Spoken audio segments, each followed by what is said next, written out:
Vous le savez aussi, pendant l'Euro, hein, on sera en Allemagne, donc voilà, on sera avec eux, ça va être super cool. Allez, on enchaîne, une heure pour récompenser les meilleurs éléments de la Ligue 1. C'est parti avec un invité de marque. Attention.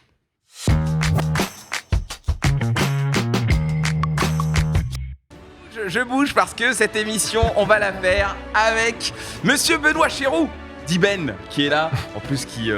Je me suis sapé pour l'occasion. Ah ouais, Braque aussi, il s'avère, il a fait des efforts. Hein. Je croyais qu'il était en cire, moi je croyais que c'était pas un vrai à l'entrée là. C'est le Grévin hors c'est jeu, quoi. C'est incroyable. Comment ça va, Benoît? Très bien, j'ai dit que je reviendrai, que j'avais passé du bon temps la dernière fois avec vous. Promesse tenue.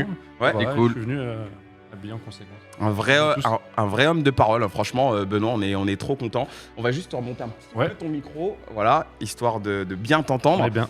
On va se faire un tour d'horizon de tout ce qui a pu se passer en Ligue 1 cette saison. Comme d'habitude, c'est une émission qu'on fait tous les ans. Les tops, les flops, MVP, révélation, 11 aussi de l'année. Toi, tu avais proposé un 11 à l'époque, c'était un petit peu à la mi-saison. Ouais. Donc cette fois-ci, pareil, tu as préparé un 11, mais pour l'ensemble de la saison. C'est ça. Il y a des petites différences ou pas, du coup? Je pense, j'ai plus aucun souvenir de celle que j'avais proposée la dernière fois, mais peut-être, je suis sûr que vous l'avez. On l'a de côté. T'en demandes beaucoup aux gens qui bossent derrière. Benoît, tu seras en plus à la cérémonie ce soir, tu seras au trophée UNFP. Tu vas tranquille, hein, c'est ça? Toi, tu n'as pas un rôle en particulier? Non, je me changerai avant d'y aller, évidemment. C'est pour vous que je me suis habillé comme ça. Franchement, on kiffe. Eh ben, écoutez, messieurs, on va commencer tranquillement cette émission. Et je pense qu'on va commencer avec nos flops, voilà, pour mettre un petit peu de piment là, direct. Les flops de cette saison, je vous ai demandé de préparer 2 flops chacun. Donc, ce qu'on va faire, c'est qu'à chaque fois... Bah ouais, fallait en mettre 2, Bruce. J'ai vu un pour les flops. T'en as mis qu'un seul? J'ai vu un. Je crois que c'était les tops où il y avait écrit 2, non? Non, c'est 2 tops. Moi, j'ai été bridé carrément. J'ai fait une liste de courses et Jean, il m'a dit non, c'est 2 flops, 2 tops. Il peut t'en glisser un ou 2 du coup. T'avais compris 2? Non, mais je vais réfléchir du coup. T'as compris 2? Je vais réfléchir, t'as vu. Bon, tranquille. Écoute, on va te laisser le temps de réfléchir. J'en ai peut-être un en tête. Tes flops, je sais que c'est toujours un peu compliqué quand on est dans le milieu, quand on est consultant, tout ça, de tirer un petit peu sur les joueurs. Mais bon, j'imagine que tu as quand même réussi à trouver 2 trucs. Ouais, forcément, faut pas mentir aux gens non plus. C'est vrai. Même si on est là pour valoriser quand même ce que font les joueurs. Moi, mes 2 flops, il me semble que c'est le Stade Rennais. Ouais. Okay. Par rapport évidemment au recrutement, par rapport à ce qu'on attendait de cette équipe. Déçu des changements d'entraîneur, comment ça s'est fait aussi. Genesio qui s'en va mais qui regrette d'être parti. Stéphane qui revient alors qu'il avait regretté d'être parti aussi. Donc c'est un contexte un petit peu particulier. Et au niveau du jeu, au niveau du classement aussi, forcément déçu. Et je peux parler du second flop direct? Ouais, tu peux, carrément. Le second flop pour moi, c'est l'arbitrage, évidemment. On sait que quand j'étais joueur, j'aimais pas trop les arbitres déjà. Mais là, avec l'arrivée de la VAR, c'est encore pire, je trouve. On met encore plus de pression sur les arbitres avec la VAR. Et ça ne résout pas les problèmes de litige sur certaines situations. Et même nous, ça nous met en difficulté quand on commence les matchs, en fait. Parce qu'on nous demande d'expliquer quelque chose dont on n'est pas responsable. Et en plus, moi, je ne suis pas arbitre, donc je ne sais pas ce qui se passe dans la tête de l'arbitre. Je connais les règles du jeu, évidemment, mais je ne sais pas l'appréciation de l'arbitre et l'appréciation de la VAR. Et il y a des fois des décisions qui sont dans un match bleu et dans l'autre match jaune. Donc, c'est très compliqué à analyser. Et je trouve qu'après les matchs, on parle encore plus d'arbitrage qu'avant. Et moi, j'ai envie de parler de jeu, de crochet, de passe, de frappe, d'appel de balle, de foot, quoi. Et c'est dommage que ça soit justement entaché par des erreurs d'arbitrage, parfois pas forcément à cause des arbitres. Moi, je pense qu'il faudrait justement laisser l'arbitre se tromper, accepter que l'arbitre puisse se tromper, mais quand il y a l'apport de nouvelles technologies comme la vidéo, on n'a plus envie qu'il se trompe. Et on trouve quand même des matchs qui tournent dans un sens ou dans un autre à cause de cette VAR. Ok, non, mais c'est sûr que de toute façon, je pense que l'arbitrage va faire partie de nombreux flops dans les l'émission. Je pensais avant que tu en parles, du coup, on va croire que je l'ai volé, mais deuxième flop, je pensais à ça, du coup, aussi. Je pense qu'on va tous l'avoir. Bon, Kanto, c'est toi, tu voulais dire des noms d'arbitres, peut-être, non? Non, ça, c'est Kanto, ça, qui va s'en occuper. T'inquiète pas, la liste de courses, tu vois, c'était lui, des arbitres. La liste des arbitres, effectivement. Pipion, je suis sûr que tu as le même flop que Benoît au niveau du Stade Rennais. Ouais, c'est sûr. Ça, j'en étais sûr. On va revenir dessus, tu pourras en parler, mais vu qu'en fait on a les tops sur le même asset, je pense que tu vas enchaîner avec tes tops vu qu'on les a vus, du coup. tes deux tops. Mes tops, effectivement, Stade brestois, obligé par rapport aux attentes. C'est pareil, par rapport au Stade rennais, on avait des attentes beaucoup plus hautes que celles qui nous révèlent en fin de saison par rapport au classement. Évidemment, le Stade brestois, en difficulté la saison dernière, Roy qui arrive et qui, avec le même effectif, les sauve déjà de la relégation et dans la continuité, arrive à être sur le podium une bonne partie de la saison, voire toute la saison. J'espère pour eux qu'ils arriveront à accrocher la Champions League, mais déjà accrocher la Coupe d'Europe, c'est déjà extraordinaire, exceptionnel, de bonnes valeurs véhiculées aussi sur le terrain, avec un effectif pas si talentueux que ça au départ, mais collectivement, ils sont capables de renverser des montagnes, et c'est ça qui est génial à voir. C'est vraiment très beau à voir. Et mon autre top, c'est Miko Tadze, évidemment. C'est le retour.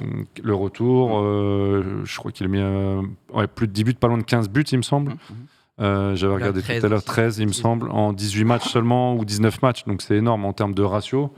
Et vu ce qu'il a vécu aussi, ne pas jouer aux Pays-Bas, revenir, ok, il connaissait l'environnement et tout ça, mais c'est toujours compliqué. Et si Metz est toujours dans le coup pour sauver sa place en Ligue 1, c'est grandement grâce à lui. Sur les 10 derniers matchs, là, il a mis la quasi-totalité des buts. Et c'est un joueur de talent, je pense qu'il n'est pas reconnu à sa juste valeur.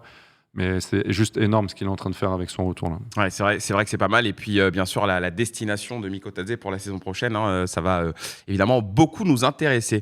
On va enchaîner avec toi, tiens, Kanto, top et flop du coup. Je savais pas que c'était sur la même assiette. Donc on parle positif ou parle négatif? Bah écoute, finalement comme tu veux. Capable d'avoir mis du négatif dans le positif.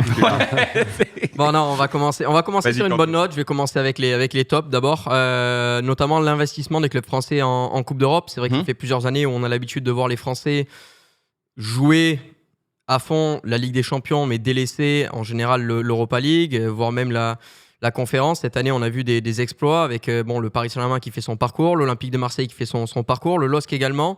Donc on a eu 3 clubs français qui ont fait une percée dans les différentes clubs Coupe d'Europe. Et à côté de ça, on a eu des performances également, notamment je pense à Toulouse, qui arrive à faire des exploits, avec notamment ce match historique face à Liverpool. Donc c'est vrai que les clubs français ont été investis dans ces diverses compétitions, et bravo pour ça, parce que les supporters rêvent chaque saison d'épopée européenne, et à la fois il y a l'indice, le coefficient UEFA pour la France qui cette année va en ressortir grandi. Donc voilà, déjà bravo au club français pour ça. Autre point positif, j'ai hésité entre le virage qu'a pris l'Olympique lyonnais à la mi-saison et Miko Tadze. J'ai mis Miko Tadze quand même parce que on a vu un club qui, au début de saison, a été dépeuplé, parce qu'il faut rappeler que Miko Tadze a commencé la saison avec ce club de Metz, avait marqué des buts déjà importants avant de partir à l'Ajax. Le club a été en perdition totale derrière, et puis à son retour, il arrivait à faire ce qui n'était jamais arrivé dans l'histoire du foot, parce qu'il y a un moment donné où j'écoutais la stat sur RMC, où la position de Metz, avec ce nombre de points après tant de journées, aucun club ne s'est jamais sauvé. Alors bon, ils ne sont pas sauvés parce qu'il va y avoir probablement cette place de barragiste pour les Messins. Mais en tout cas, ce retour de Miko Tadze a montré que finalement, une équipe peut changer complètement de visage avec seulement un joueur. Ouais. Et surtout, lui, mentalement, après avoir vécu un échec, parce que quand on est joueur, je pense qu'on doit être encensé, on doit se voir beau peut-être de pouvoir franchir ce cap, ce palier, d'aller dans une équipe joueuse, historique. Quand on parle de l'Ajax, on parle de football, on parle de Cruyff, on parle de tous ces aimants-là. Et puis finalement, il y a eu ce choc dans la tête pour lui de voir qu'il n'est pas arrivé à s'acclimater. On lui a peut-être pas fait assez confiance non plus, et finalement il arrivait à revenir avec le niveau qu'il avait auparavant. Donc bravo pour ça pour Miko Tadze. Au niveau des flops, j'ai mis les locomotives, parce qu'au début de saison, on se rappelle, on mettait tous cette équipe du Stade Rennais à la 2e place. On pensait que l'Olympique de Marseille, avec des recrues assez chères, Liman Ndiaye, Kondogbia, avec notamment Pierre-Emerick Aubameyang, il y avait de l'argent qui a été investi. Il y a eu un mercato quand même conséquent. Il y a eu des promesses. Il y a eu des mecs qui venaient de grands clubs, qui avaient des carrières, qui étaient là pour faire grandir ce projet de l'Olympique de Marseille. Et finalement, à part cette Coupe d'Europe et cette Europa League, on a vu une saison catastrophique de l'Olympique de Marseille en championnat, qui aujourd'hui se bat encore pour essayer d'accrocher une place en Coupe d'Europe. L'Olympique Lyonnais a joué le maintien quasiment toute la première partie de saison. Le Racing Club de Lens est un petit peu en deçà des performances qu'on a pu voir d'eux la saison précédente. Donc voilà, j'ai mis les locomotives qui n'ont pas forcément assumé et assuré le spectacle cette saison. On aurait pu avoir vraiment une grosse bataille avec le LOSC, avec l'AS Monaco, si ces équipes-là avaient un petit peu plus de régularité. Okay. Et ensuite, Au niveau des flops, évidemment, j'en ai parlé la semaine dernière, j'en ai parlé la semaine d'avant, j'en ai parlé la semaine encore avant, l'arbitrage. L'arbitrage, au début de saison, on nous a énormément parlé dans les médias, que ce soit à la télé, que ce soit dans les journaux, de cette uniformisation des règles d'arbitrage, de cette VAR, de cet encadrement même de l'arbitrage français qui est en évolution. Là où avant, on n'en parlait pas trop de qui était à la tête de l'arbitrage en France, on en parle de plus en plus parce qu'on s'est rendu compte que c'était un vrai sujet et qu'il fallait être un petit peu plus transparent vis-à-vis des règles et des gens qui sont un petit peu les décideurs de ce côté-là. Et on nous a même parlé d'une évolution avec les micros notamment d'Amazon sur les arbitres, une idée que j'ai trouvée absolument géniale. Le problème, c'est qu'au final, l'arbitrage a été catastrophique cette année. Je ne vais pas citer tous les arbitres. Je ne vais pas citer Pignard, Brizard, Frappa. Non, tu ne vas pas les citer. Non, pas du tout. Il a une liste. Je ne vais pas les citer parce qu'il y a des matchs qui Buquet aussi. oui, tu ne vas pas le citer. Vernis. Tu ne vas pas le citer. Oui, Vernis qui a fait un match catastrophique. La semaine d'après, ça a été le match entre Metz et Rennes qui a été vraiment détruit par M. Buquet. Ouais. Et moi, ça me gêne un petit peu. Parce que, comme l'a dit Benoît, moi ce qui me gêne c'est qu'on ne comprend pas les décisions des arbitres. Moi je suis prêt à ne pas être d'accord avec eux, mais comprendre leurs décisions. Je ne suis pas arbitre, les supporters ne le sont pas, tout le monde connaît plus ou moins les règles. Alors il y en a peut-être qui sont connus par les arbitres, mais moins par le grand public. Mais en revanche, on a envie de comprendre pourquoi une décision est prise, pourquoi elle n'est pas prise. On a envie de comprendre pourquoi M. Buquet va aller voir la VAR, il va confirmer le rouge de Mikotadze, puis derrière va rentrer chez lui, il va nous dire ah ben non, je me suis trompé, il faut le retirer. Il se passe entre les deux, quoi. Moi, c'est ça que j'ai envie de comprendre. J'ai envie qu'on arrête de mettre sans arrêt les arbitres en avant dans les rencontres. Quand paradoxalement, en Coupe d'Europe, on a vu le Texier être très bon, on a vu M. Turpin être très bon. Pourquoi les arbitres sont mauvais chez nous, mais sont bons en Europe? C'est la question, et c'est moi ce qui m'a fait vraiment défaut. Même ici, tu vois, on parle déjà trop de l'arbitrage. Si on en parle, c'est que c'est pas bon. Un bon arbitre, justement, on n'en parle pas. On va parler de la qualité des joueurs et de la prestation des joueurs. Là, on en a déjà encore trop parlé. Même aujourd'hui, je pensais pas parler d'arbitrage. Voilà, c'est fait. Même si ça appelle hors jeu. C'est vrai. D'ailleurs, je pense qu'on n'a même pas fini d'en parler. Bruce, du coup, t'as tout. Non. T'as tes flops, c'est bon. J'aurais rajouté l'arbitrage aussi. Oui, voilà. Mais bon, comme on a déjà pas mal parlé, je pense qu'on a compris. De toute façon, il y a déjà des choses qui ont été dites, donc ça va s'afficher du coup. Oui, ça va partir. Les tops et flops de Bruce, du coup, on reste en top, bien évidemment, parce qu'ils n'étaient pas programmés pour être aussi haut, donc on leur souhaite de finir top 4 parce qu'ils mériteraient. Puis c'est une des équipes les plus plaisantes à voir cette année, des matchs spectaculaires, on s'est régalé avec eux, donc on leur souhaite le meilleur sur la fin de saison. Pareil, je ne vais pas m'éterniser parce qu'il y a déjà pas mal de choses qui ont été dites sur Brest. J'ai mis Lyon, Lyon surtout sur la deuxième partie, bien évidemment, parce qu'honnêtement, ils étaient très très mal barrés. Alors il y a Sage qui a fait un boulot monstrueux. Honnêtement, c'est énorme ce qu'il a fait, parce que tu as l'impression que tout le monde a adhéré au discours, même Cherki, quand il rentre, etc. Tu sens que même lui, sa mentalité, elle a changé, il rentre dans un bon état d'esprit, alors qu'on sait que c'est un joueur qui est pas simple, par exemple, à canaliser et tout. Donc il a été bien utilisé. Ouais, il s'est vraiment passé quelque chose. Tout le monde l'écoute, tout le monde est... Et autour de cet entraîneur, il s'est passé quelque chose. Et quand tu vois les résultats de la deuxième partie de saison, elle est assez folle. Maintenant, ils peuvent rêver de Coupe d'Europe. Ils ont aussi la finale de la Coupe de France. Et honnêtement, le PSG, avec la dynamique, ils ont peut-être du souci à se faire dans cette finale contre Lyon, parce qu'il peut se passer beaucoup de choses. Donc, bravo à lui. Et puis, en flop, j'ai mis Rennes, un peu comme tout le monde, parce qu'on s'attendait tous à ce que ça joue le podium potentiellement. Quand tu voyais les joueurs au milieu de terrain ou devant, il y a quand même de la qualité, techniquement, de la créativité. Bon, on savait que derrière, il y aurait peut-être des manques, mais tu te disais que cette équipe, il y a quand même quelque chose à faire. Surtout quand tu vois les grosses équipes soi-disant en Ligue 1, le parcours qu'ils ont fait, il y avait quand même la place. On a l'impression cette saison, parce que beaucoup d'équipes ont déçu. Et Rennes, honnêtement, saison catastrophique, ils vont pas être européens, alors que franchement, j'aurais pas parié dessus.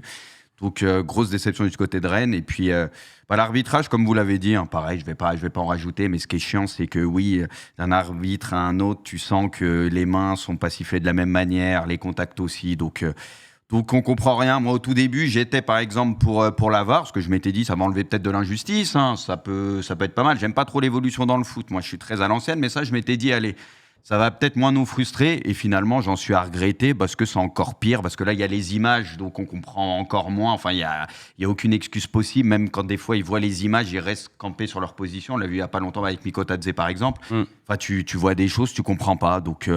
Donc honnêtement, ça m'énerve plus qu'autre chose, parce que ça influe beaucoup trop sur les matchs. Alors, on n'est pas les seuls touchés, parce qu'on voit que même dans les autres championnats, ça en parle aussi et tout, mais c'est vrai que j'en suis à regretter la VAR. Ok, non, c'est encore un avis sur l'arbitrage. Pipion, est-ce qu'on va faire un peu mieux avec les tiens, tes top et flop? Je suis pas sûr.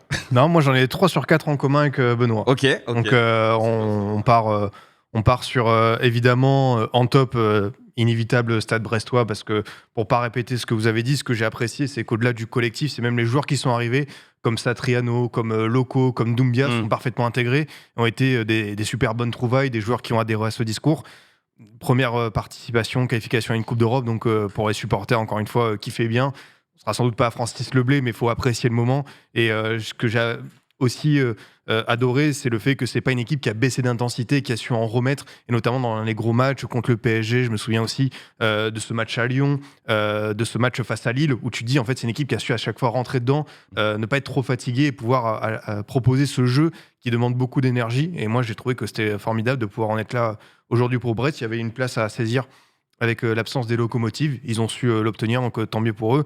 Miko Tadze, parce que encore une fois, pour pas vous répéter, moi ce que j'aime c'est la qualité intrinsèque de l'attaquant qu'il est. C'est vraiment tous marqué, Miko Tadze. Non, mais le fait qu'il puisse marquer dans n'importe quelle situation, dans un FCMS très malade, qu'il soit cet atout qui sort un petit peu du lot et qu'il puisse être performant seul avec un autre attaquant comme Lam Kalze et être ce mec plus quoi. Et même techniquement, il a mis des buts, des reprises de volée, des lobes, des petits piquets, vraiment la palette complète du numéro 9 que j'apprécie, qui est au service du collectif, mais qui sait aussi se distinguer. Donc, extrêmement curieux de voir son club la saison prochaine, parce qu'on se doute que Metz ne pourra pas le garder. Ils vont lever l'option d'achat, mais ça va être intéressant de voir quand il va s'installer vraiment dans un projet qui va lancer la suite de sa carrière sur 3-4 ans. En flop, c'est inévitable, le Stade Rennais. Moi, ce qui va m'intéresser, c'est la capacité de rebond de cette équipe sans Coupe d'Europe pour la première fois depuis 6-7 ans. Qu'est-ce qui va se passer ? On sait que Florent Maurice est sur le départ.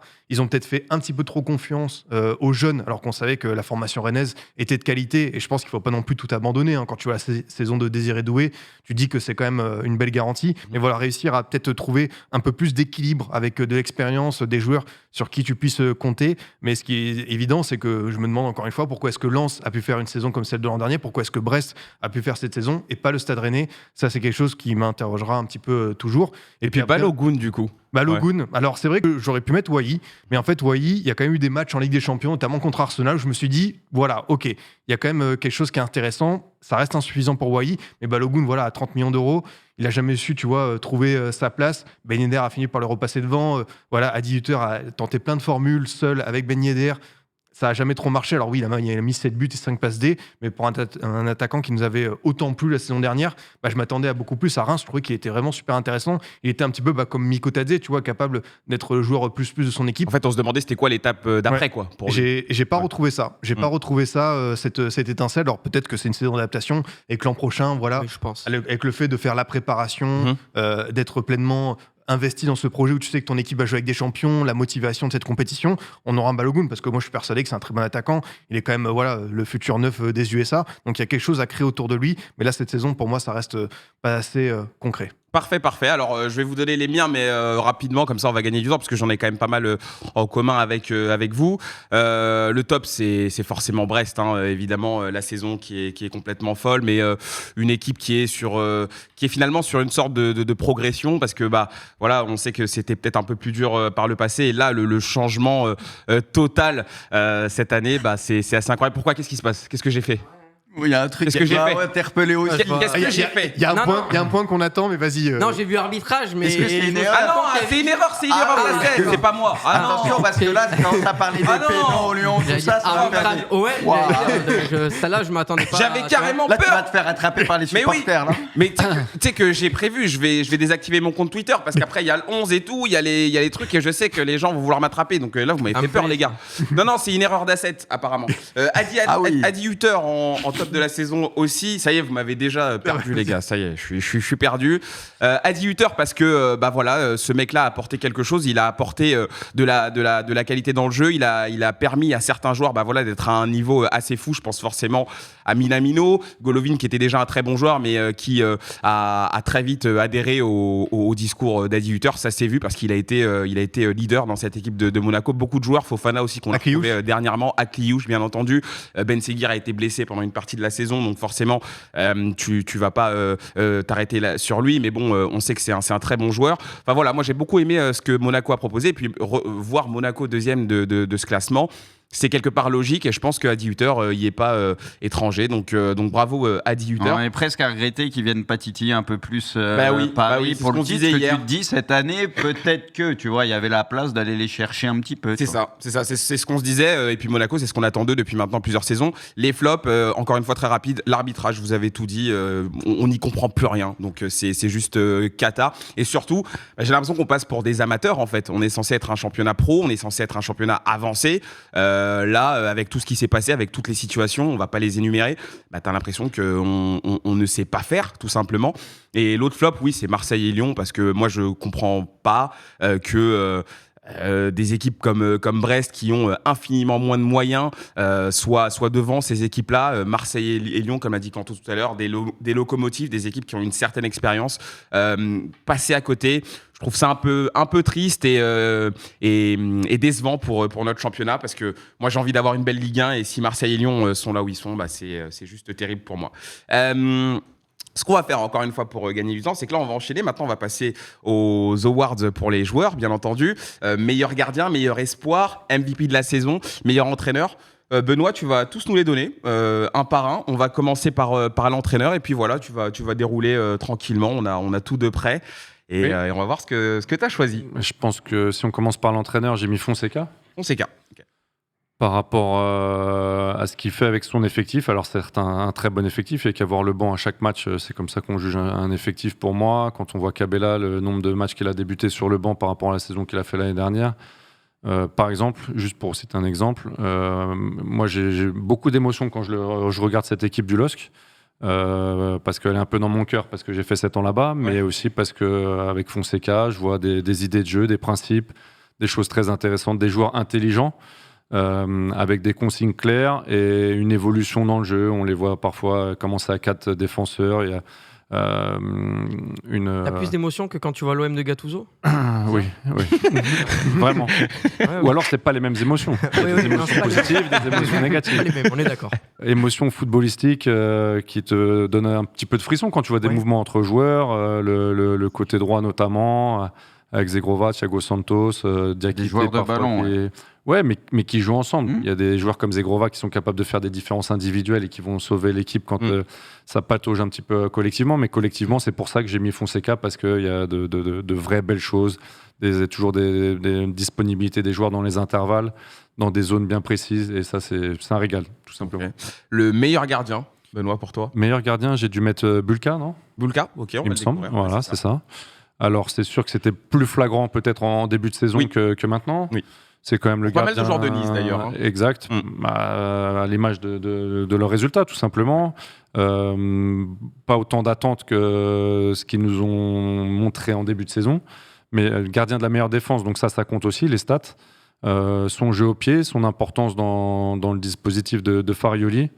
C'était assez serré pour moi pour les gardiens, mais je pense que Bulka est le meilleur gardien de la saison sur tous les matchs, bien sûr. Plus impressionnant en début de saison que maintenant. Ouais, c'est vrai qu'il nous a un peu tous marqués, avec notamment les pénaltys arrêtés, tout ça. Enfin, c'est vrai qu'il a été très fort. Le meilleur espoir, alors là, pour l'espoir, vous le savez, bien sûr, c'est les joueurs âgés de moins de 21 ans. Benoît, il y avait du choix là, en vrai. Hein. Ouais, franchement, il y a vraiment beaucoup de choix. Après, moi, j'aime beaucoup la régularité. Ouais. Un poste que je connais bien, et j'ai choisi Zahir Emery. Ok. Là, je regardais un petit peu les stats, à peine 18 ans, et il a déjà 50 matchs de Ligue 1, dans un Paris Saint-Germain qui domine, qui est champion, qui peut acheter n'importe quel joueur. Et il est titulaire, c'est presque le premier nom sur la feuille de match. Ouais. Alors c'est pareil, il a eu des trous d'air, et notamment ces derniers temps, mais à peine 18 ans, avoir cette régularité, je crois qu'il a fait plus de matchs en Ligue 1 à 18 ans que Mbappé, qui bat beaucoup de records. Il est capable de défendre, d'attaquer, de jouer à plusieurs postes. C'est le football actuel qui tend vers cette direction, de pouvoir jouer à latéral droit, milieu droit, 6, 8. Et il sait marquer, il sait prendre ses responsabilités aussi. J'ai toujours dans la tête cette image à Montpellier la saison dernière, où il récupère un ballon sur le côté droit. Tu te rappelles de son but à Montpellier? Et il fait un sprint de 50 mètres dans le couloir, et il rentre dans la surface, il est un peu excentré. C'est pas le meilleur choix que de frapper. Il y a Léo Messi qui attend le centre dans la surface. et lui il frappe et marque. Donc à l'époque, il avait peut-être 17 ans. On l'a entendu, il a reniflé. Je me rappelle, l'action aurait été parfaite s'il avait donné à Messi, mais tranquille. Mais à 17 ans, faire tout ça, pas donner le ballon à Messi, marquer, faut de l'aplomb. Il a du caractère. Faut en avoir. Et sa mentalité est incroyable. Pour un jeune joueur, tu le vois, il est irréprochable, c'est vrai. Et attention, Benoît, le MVP, le meilleur joueur de la saison pour toi. Kylian Mbappé. Je pense que j'ai ça.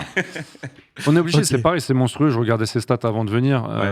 Il a presque autant de buts que la saison dernière, alors qu'il y avait combien 4 matchs en plus 4 matchs en plus. 4 matchs en plus. Donc, faut pas banaliser l'exploit. C'est sûr que certains supporters du PSG parlent d'émotion, et il y a peut-être moins d'émotion au nom de Mbappé que des Rai, des Valdo, des Ginola à l'époque.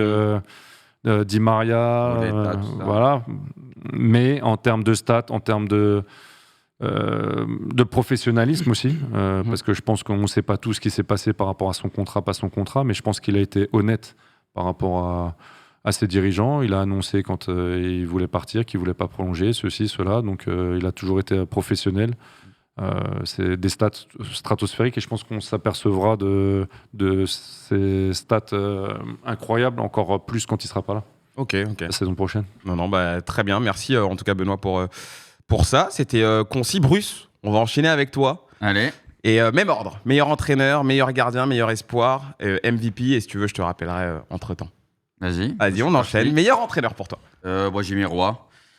Le roi. Ouais, le roi, exactement. Parce que on a déjà tout dit sur Brest, saison assez incroyable. C'était pas prévu qu'ils atteignent ce niveau, et donc voilà, c'est logique pour moi de le récompenser. Voilà. Surtout que quand à dire, on va parler. moi je suis assez choqué.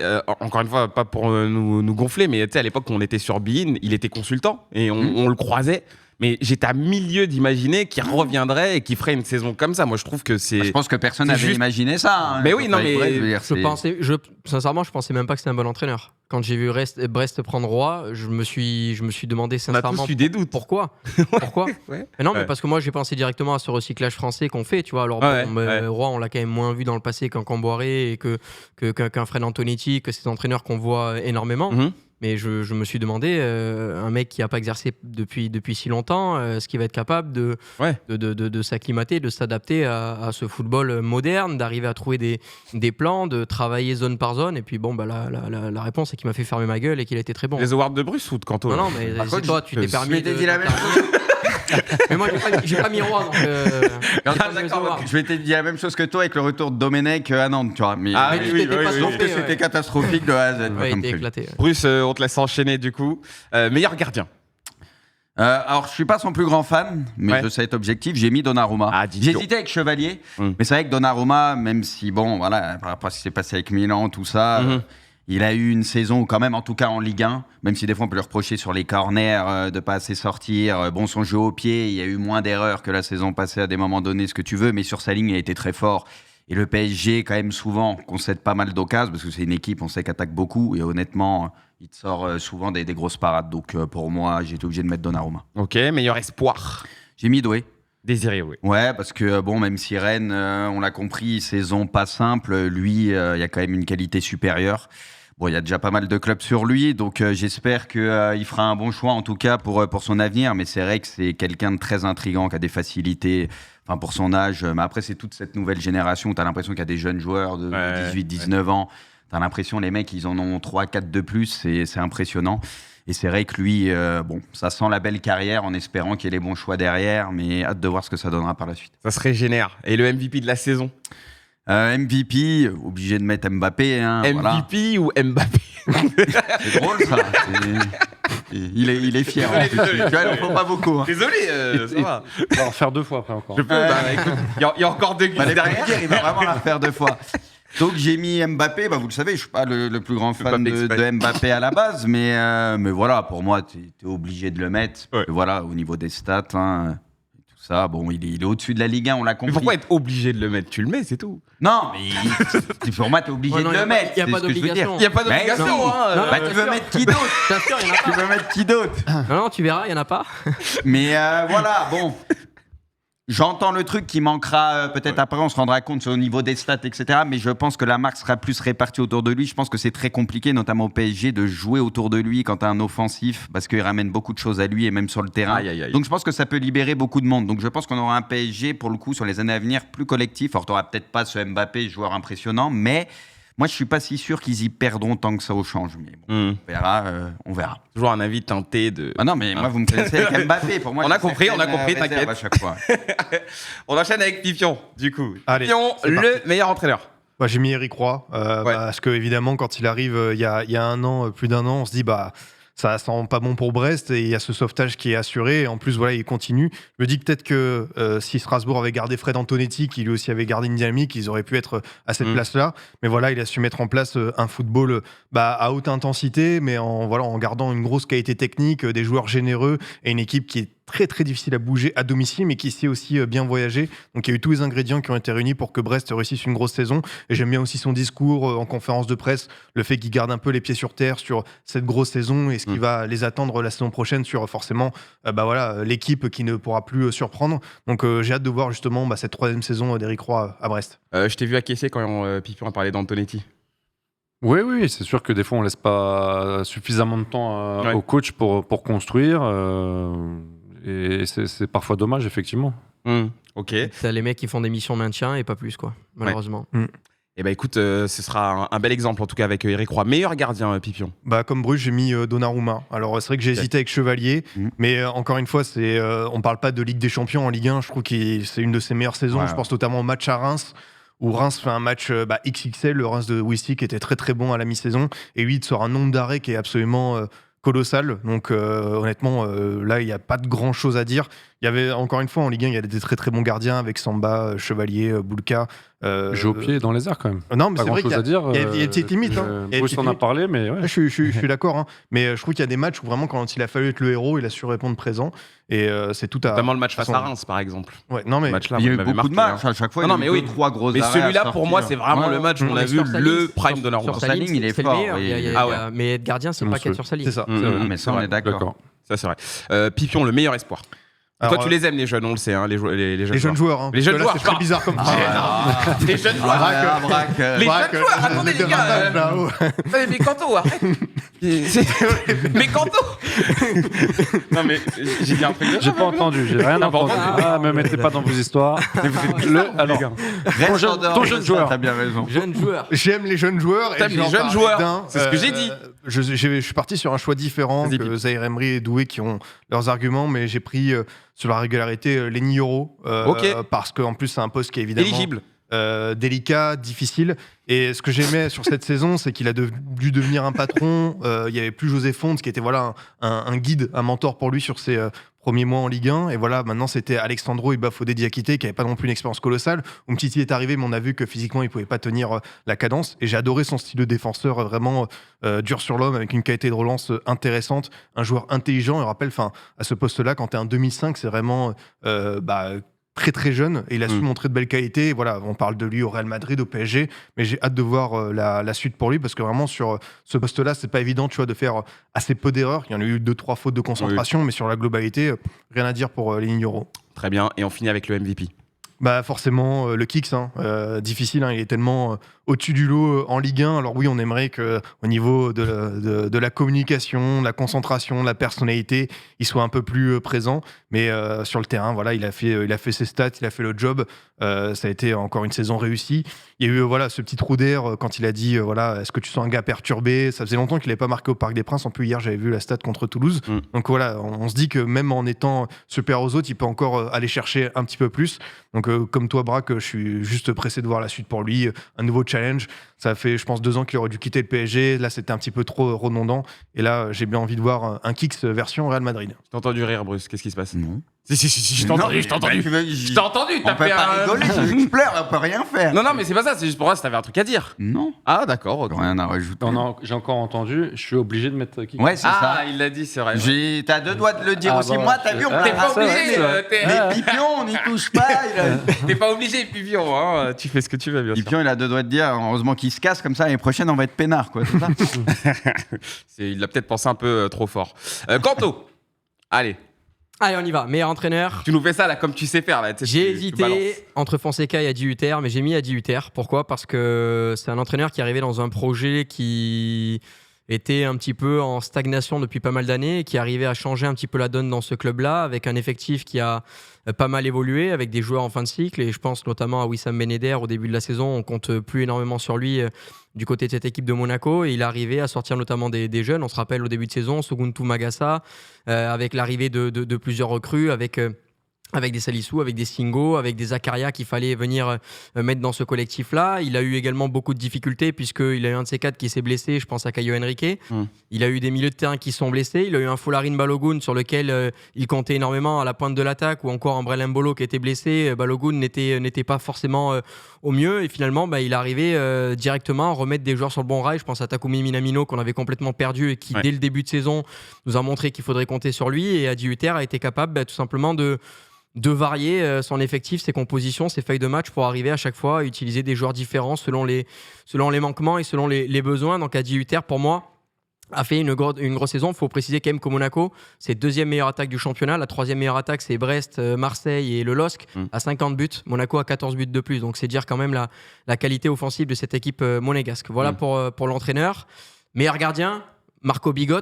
Évidemment, le gardien d'expérience de cette équipe de Brest. Je me suis amusé un petit peu à regarder les expected goals juste avant l'émission. Against. Ah oulala, je rentre là-dessus. Voilà, exactement. Et c'était un des gardiens qui concède le plus d'XG, mais qui a le plus de buts sauvés en fonction des XG de l'équipe adverse. Il y avait Donnarumma qui était devant lui sur ce domaine-là, et Donnarumma est d'ailleurs le meilleur gardien d'Europe par rapport à ces statistiques-là.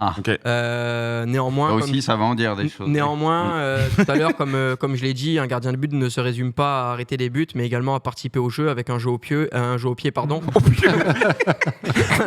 Il y a rien. Ça veut dire beaucoup. Elle est bizarre. Ah ouais. Tu penses à quoi quand on dit nous? C'est quoi le jeu au pied exactement? Non mais les gars, on a un invité de prestige, on casse tout là, c'est grave. Comprenez-moi, je rentre pas énormément chez moi en ce moment. Je suis beaucoup sur Paris.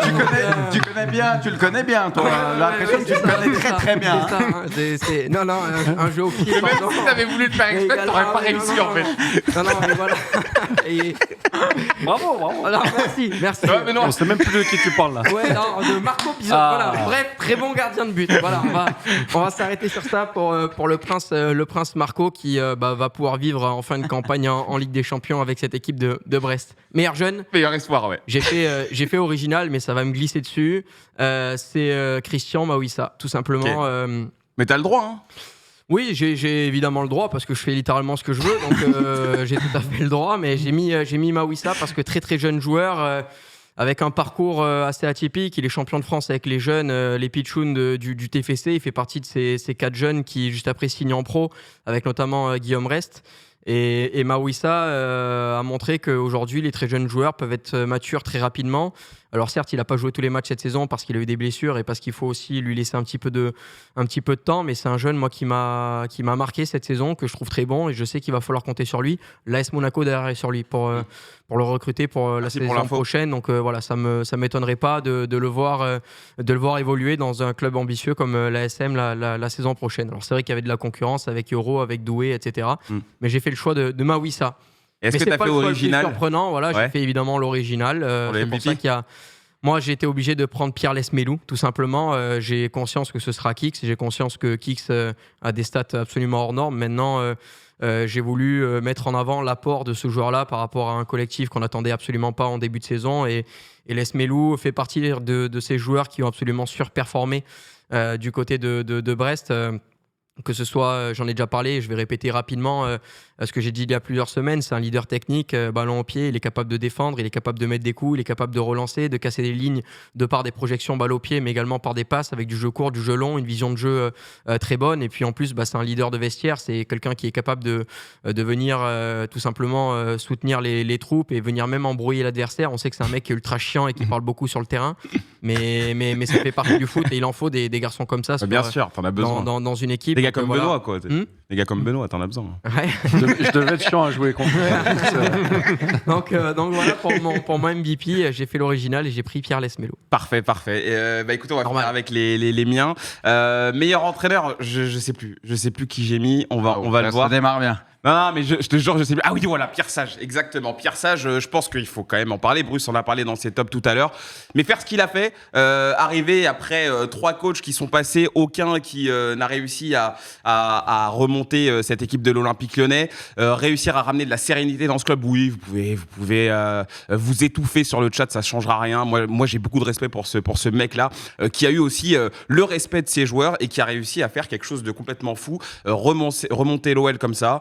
C'est dingue. Donc bravo Pierre Sage, et j'espère que pour lui l'avenir sera beau. C'est pas parce que l'OL part de tout en bas et joue l'Europe que ça veut dire que ce mec-là on peut pas le récompenser. En fait, on peut très bien dire que ce mec-là a été très très bon dans sa mission sans pour autant corréler ça avec la saison de l'OL. Donc j'assume à 100%. Pierre Sage, meilleur entraîneur, et c'est juste mes choix. Meilleur gardien, un joueur que j'aime beaucoup. Je l'aime tout simplement. J'ai hésité même à le mettre à MVP pour être très honnête.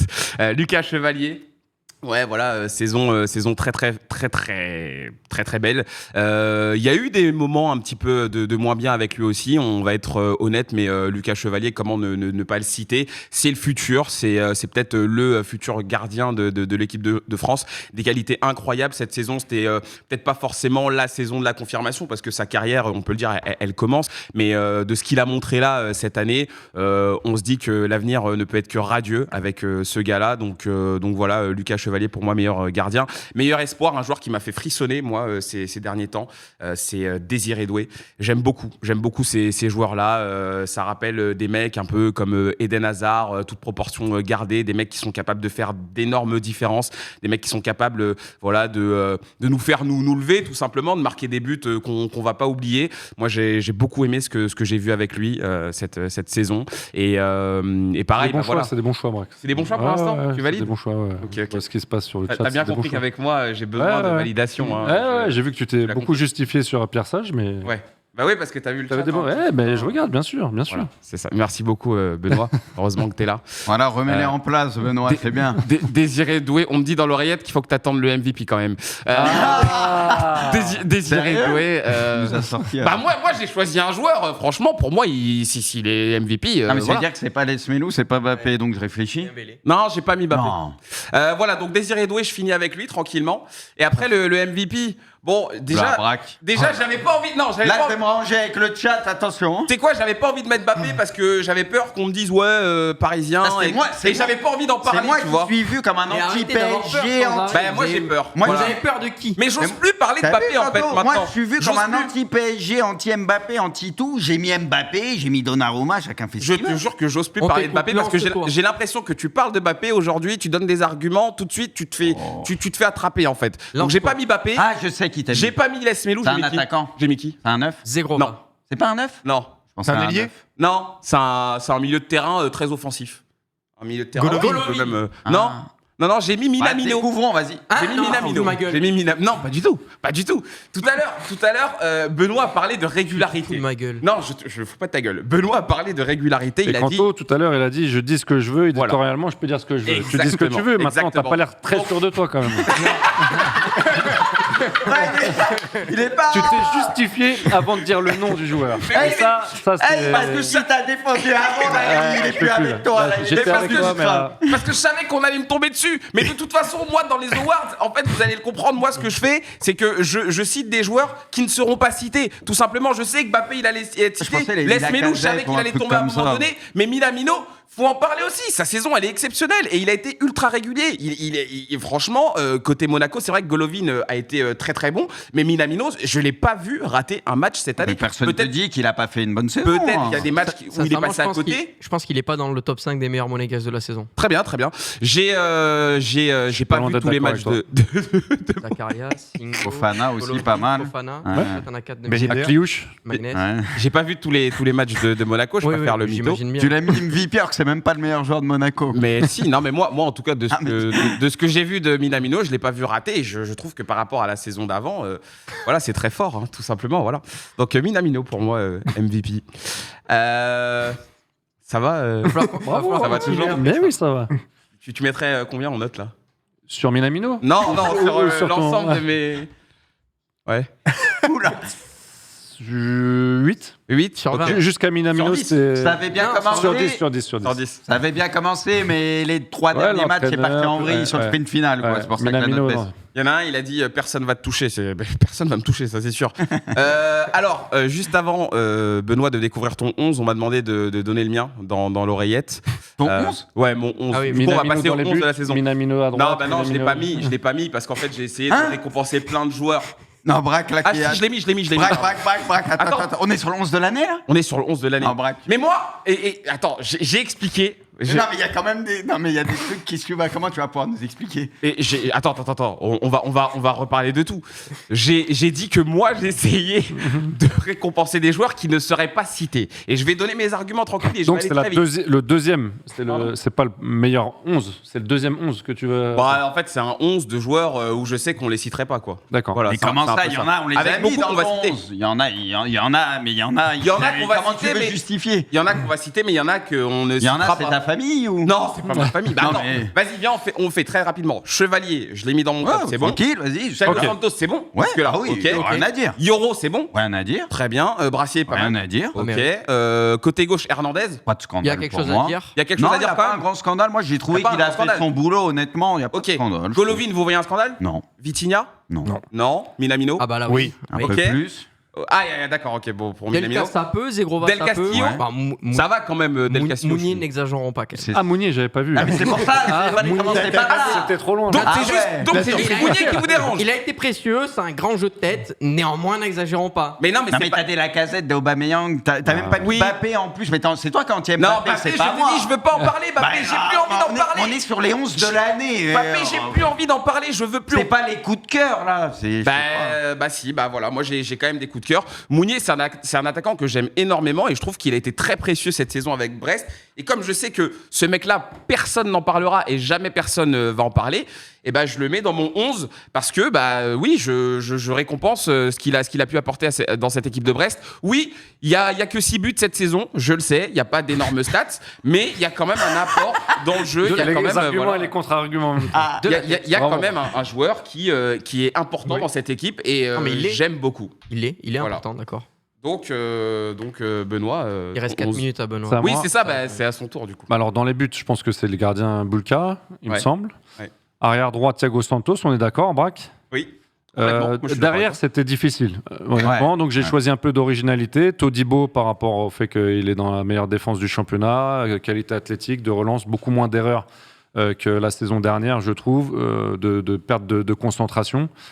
C'est sûr que c'était plus flagrant de le mettre dans l'équipe type en début de saison que maintenant, mais c'est à l'image de son équipe. J'ai mis Medina, il fait pas une saison de fou, on va pas se mentir. Mhm. Mais c'est difficile de trouver un défenseur central Balerdi. sur le dernier mois. Je suis c'est d'accord. ces avec toi. derniers temps, Balerdi. Sur le moi dernier aussi, mois, je suis trouve. d'accord Moi, je avec trouve toi. qu'il est saison Mais parfaite. Medina, je suis persuadé qu'il peut jouer dans un grand club, dans une défense à 3, Mm. dans une défense à 4, comme c'est le cas. J'ai choisi aussi l'originalité côté gauche avec Operi, qui apporte beaucoup offensivement, qui est pour moi un des meilleurs joueurs, voire le meilleur joueur du HAC. Très intéressant. C'est pareil, c'est un poste qui n'est pas trop pourvu dans le championnat de France de Ligue 1. Donc c'est aussi bien de mettre en valeur des joueurs comme ça, dans des clubs un peu moins médiatisés. Au milieu, j'ai mis Zakaria Vitinha, Zahir Emery, pour leur polyvalence, leur capacité à équilibrer l'équipe, à jouer vers l'avant, à marquer des buts.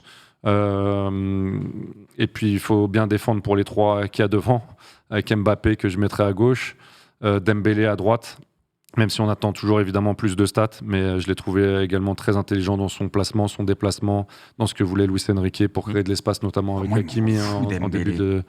Il te Il rend rend fou. fou tout Mais le je peux monde. comprendre, Il rend je peux fou tout le comprendre monde. que les gens Moi le aussi, trouvent- moi, il me rend fou dans il le me dernier frustre geste, trop. dans la technique. Ouais. Mais il crée des différences de dingue avec le ballon et d'accord aussi avec ça sans aussi. le ballon, ce que j'avais D'accord pas avec ça aussi. vu auparavant. Et là que Ouais, j'ai il pu, défend et tout, voir. mais moi je suis d'accord avec toi, Pas mais moi pour il me défendre, frustre. pour créer des espaces pour Ouais. Hakimi qui vient à l'intérieur, qui repart ensuite sur le côté. Donc je l'ai trouvé très très bien dans la mentalité aussi. Et puis mon joueur Frisson que j'ai envie de regarder tous les matchs. Numéro 9, c'était Ben Yedder. Ben Yedder, ouais. Okay. Ben Yedder, il sait tout faire, c'est l'intelligence, les deux pieds, les déplacements aussi. Même quand le ballon il est de l'autre côté, j'ai envie de le regarder pour savoir où il se positionne, quel appel de balle il va faire. Quand et il dans coupe cette au décision, premier poteau aussi, il peut mettre la petite déviation, il est trop fort. Ça, c'est vraiment un joueur pour lequel je paierais ma place pour aller voir au stade. Magnifique. Franchement, encore une fois, un très bon 11, n'en déplaise aux rageux. Benoît, étant donné qu'il nous reste une petite minute avec toi, quel 11 t'as envie de découvrir là, de Bruce, de Pipion ou de Canto? On aura le temps de faire que ça. Pipion. Pipion. Le révélateur. Désolé, Bruce et Canto. Le hipster. C'est parti, Pipion. Allez, on y va. Être assez concis. Parce que, du coup, on va essayer, évidemment. Non, on va regarder les trois. Non, mais... voilà. Bon, écoute. Du coup, je garde mon gardien au cage, Donnarumma. Il est trop cool. Je mets Thiago Santos. Alors oui, il y en a qui parlent de stats, peut-être Hakimi en a mieux, mais je trouve que c'était une tellement belle trouvaille. Et j'ai adoré son association avec Zegrova et le fait que ce soit un latéral moderne qui puisse tout combiner. Franchement, cet été, je pense qu'il y a beaucoup de gros clubs qui vont foncer là-dessus parce que c'est le genre de profil qui peut séduire énormément dans beaucoup de championnats. Ma défense centrale, je prends Yoro et Singo. Singo, pareil, en termes de recrue mercato. Alors, c'est vrai que c'était dans une défense à 3, mais comme il a évolué en centrale, je le mets quand même dans ce rôle-là. Et je trouve qu'il a été très, très intéressant, surtout qu'au Torino, il était plutôt dans un rôle de latéral. Et là, franchement, il m'a énormément séduit.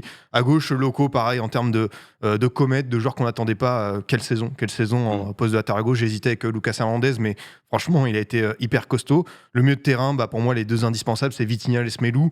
Pour l'autre milieu de terrain, il était un petit peu en balance, mais j'ai mis Zakaria. Fofana, c'est vrai, a fait une deuxième partie de saison très très costaud. Il a notamment beaucoup marqué, mais sur la régularité, je préfère peut-être un petit peu Zakaria, qui a répondu même présent dans certains moments difficiles. Je pense au but qu'il met à Nice dans le derby, je pense au but qu'il met à Brest pour ouvrir le score. Donc c'est un joueur qui a su assumer son statut, passer par la Juve, par Chelsea. Et honnêtement, j'ai hâte de le voir lui pareil en Ligue des Champions la saison prochaine. En attaque, le Kicks indispensable. À droite, il y a Del Castillo, il y a Zegrova, il y a Dembélé, mais encore une fois, Del Castillo qui fait, je crois, 8 buts, 8 passes D, qui a été un des joueurs leaders de Brest, le meilleur offensif sur la saison, qui mérite sa place. Et après, dans le rôle de numéro 9, il y a beaucoup de prétendants, Aubameyang, David, Ben Yedder, mais celui qui est pour moi le plus complet, qui sait faire le plus de choses, encore une fois, c'est Lacazette. Et si Lyon est bien remonté au classement, alors certains parleront du mercato hivernal, mais lui, il a quand même tenu son rang, il a été sur une série assez bluffante, et c'est un joueur qui répond dans le leadership et qui me plaît encore beaucoup à 32 ans. Ouais, c'est un 11 pour plaire au chat, quoi. Si tu veux, je peux passer après lui. Non. Si, de toute façon, tu vois les réactions dans le chat. Voilà. Moi, si tu veux, je peux enchaîner parce que j'ai que deux différences. Comme ça, on va vite pour le libérer. Vas-y, enchaîne, Bruce. J'ai que deux joueurs différents. Moi, j'ai mis Brassier derrière parce que je l'ai trouvé impressionnant. Alors, j'ai hésité avec les centraux. C'est vrai qu'il y avait 4-5 centraux où tu pouvais hésiter, mais voilà, j'ai voulu récompenser aussi Brest pour leur saison. Et lui, il a fait une très bonne saison. Bon, pour les autres défenseurs, je peux revenir dessus. Pipion en a parlé. Au milieu, j'avais mis Golovin plus haut, mais vous avez compris l'esprit. Pour moi, Vitinha, Lesmeus, c'est obligatoire. Et Golovin, il m'impressionne aussi. C'est un petit monstre. Et puis, devant, on va dire, c'est du classique. Même si c'est vrai, à droite, j'ai un peu hésité. Tu vois. Même Zegrova, j'ai eu une pensée pour lui. J'ai hésité. Dembélé, j'y ai pensé un peu. Mais pour moi... Oui, il fait beaucoup de choses, mais il doit faire plus de stats. C'est pas normal qu'à ce niveau-là, un mec qui a connu autant de gros clubs, qui connaît l'équipe de France, fasse pas mieux devant le but. Pour moi, c'est ça qui me chagrine avec lui. Donc je suis parti sur Del Castillo, qui lui, pour le coup, est presque en double-double, je crois, au niveau passe des buts, qui fait une vraie saison. Donc voilà. J'aime bien ton 11, Bruce. Canto, on finit avec toi et après on libère Benoît. Allez, j'y vais rapidement. Dans les cages, Marco Bizotte, on en a parlé tout à l'heure, je ne vais pas revenir dessus. Sur le côté droit, j'ai fait un petit peu plus original que vous. J'ai mis Vanderson de Monaco. Pour son apport, il y a eu des blessures en fin de saison qui ont fait qu'on l'a un petit peu moins vu, mais Vanderson, c'est des buts quand même précieux, 3 buts en championnat et surtout des débordements et un travail répétitif. Et il l'a fait très bien. Loco, vous en avez parlé, une comète cette saison, mais a été très bon. Charnière, j'avais mis Todibo, Singo de base. Après, j'ai changé parce que Singo... joue surtout excentré côté droit dans une défense à 3. J'ai mis Balerdi qui pour moi a quelque chose de plus central dans cette équipe-là. Milieu à 3, Vitinha, Lesmelou, c'était compliqué de passer à côté. J'ai choisi Fofana, c'est vrai qu'il y avait Zakaria également qui pouvait rentrer dans la balance. J'ai même hésité à Bourigeaud. Après, je me suis dit, ça va peut-être faire un petit peu Taleb, too much. Pas loin aussi, je pense. Ben Taleb, c'est solide aussi dans ce poste-là. Et j'ai mis Fofana parce que j'ai l'impression qu'il choisit moins ses matchs, qu'il a plus de consistance qu'auparavant, que c'est un garçon qui a investi maintenant sur 90 minutes, là où avant, il y avait peut-être des absences. Il est capable maintenant de venir tout faire et de le faire bien mieux qu'auparavant. Devant, Pierre-Emerick Aubameyang, je crois que c'est 16 buts pour 8 passes D. Il y en a qui m'ont dit si on prend Aubameyang, c'est parce qu'on se fie à sa campagne en Europa League. Non, pas du tout. C'est surtout sa saison en Ligue 1, même si les débuts ont été compliqués. Finalement, on a vu un Aubameyang qui a fait beaucoup de bien. Rappelons-le, à un Olympique de Marseille qui a été malade. Kylian Mbappé, pas besoin de justifier. Et Zegrova, il y avait un choix à faire avec Dembélé, Delka. J'ai pris Zegrova parce que c'est quelqu'un qui percute et quelqu'un qui me fait kiffer. Tout à l'heure, Benoît parlait de Ben Yedder avec ces joueurs qui sont capables de te faire acheter un billet. Moi, c'est Zegrova qui est un peu dans ce cas-là parce que tu sais jamais ce qui va se passer avec lui et c'est aussi pour ça qu'on aime le foot. Magnifique. Franchement, bravo à tous pour l'exercice. Il n'y a pas le temps pour la tienne, je crois. La vraie équipe. Benoît, c'est lequel le 11 que tu as préféré du coup? C'est dur, les trois sont bien, franchement, les trois c'est cohérent, ça se discute sauf en gardien de but. Moi j'aime un gardien de but qui rassure, qui soit pas seulement bon sur la ligne et qui puisse jouer au pied, qui puisse sortir un peu, voilà, c'est pour ça que Donnarumma j'ai un problème. Ouais, c'est beaucoup plus, mais Donnarumma Bigote, tu voulais ça suffit pas. Non, mais il a certaines limites, on est tous d'accord là-dessus. Hein. Notre il a dit j'ai bien aimé les 3, il a pas dit les 4. Hein. T'inquiète pas, j'ai noté, mais comme l'horloge tourne, j'ai pas relevé. Merci beaucoup, Benoît. Merci encore une fois. Merci pour la bonne cérémonie. C'est trop un bonheur. Amuse-toi bien, kiffe bien, et puis écoute, super. on se revoit peut-être la saison prochaine du coup. J'espère. Allez. J'ai dit que je reviendrai en fin de saison, je suis revenu. Donc franchement, t'es un si vous homme de m'invitez, je parole. viendrai. Ça marche. Avec plaisir. Merci beaucoup, Benoît. Salut. Merci à toi. Bon,